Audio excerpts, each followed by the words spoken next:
मोहतरम नाज़रीन, अस्सलाम वालेकुम रहमतुल्लाहि व बरकातुहू।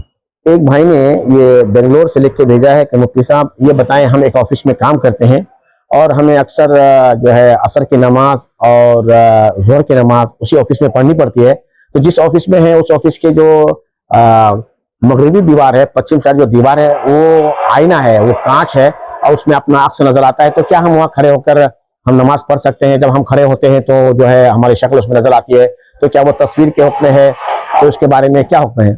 तो देखिए कि उलमा का इसमें यह फतवा है कि अगर सामने आईना हो या कांच हो जिसमें अपना अक्स नजर आता है, जिसमें अपनी तस्वीर नजर आती है, उसमें कोई कराहियत नहीं है क्योंकि वो तस्वीर नहीं है। उसी तरह से आला हज़रत बेलवी रज़ी अल्लाह तआला अन्हु से जो पूछा गया कि अगर सामने आईना हो तो नमाज होगी कि नहीं होगी, तो आपने कहा कि बिला कराहियत जायज होगी।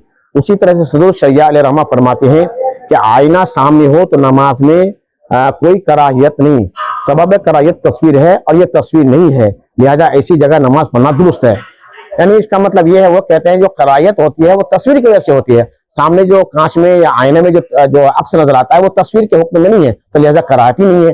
लिहाजा अगर किसी के सामने आईना हो और वहां नमाज पढ़ता तो कराहियत नहीं है। उलमा ने यह फरमाया है कि अगर कोई ऐसी जगह आप खड़े हैं कि आपके अक्स आने की वजह से आपके खुशू और खुजू में कोई फर्क आए, तो आप चाहें तो कपड़ा वगैरह डाल दें। लेकिन जब किसी ऑफिस में अगर आप हैं तो गालिबन आपको डालने नहीं दिया जाएगा या आप डाल नहीं सकते, तो उसमें कोई कराहियत नहीं है। और अगर घर में पढ़ते हो तो वहां भी कराहियत नहीं है, लेकिन अगर खुशू खुजू में खलल आए तो कोई कपड़ा डाल दे। महासल ये है कि अगर आईना हो या कांच सामने हो तो बिला किरायत नमाज हम पढ़ सकते हैं, कोई हरज नहीं है। अस्सलामु अलैकुम व रहमतुल्लाहि व बरकातुहू।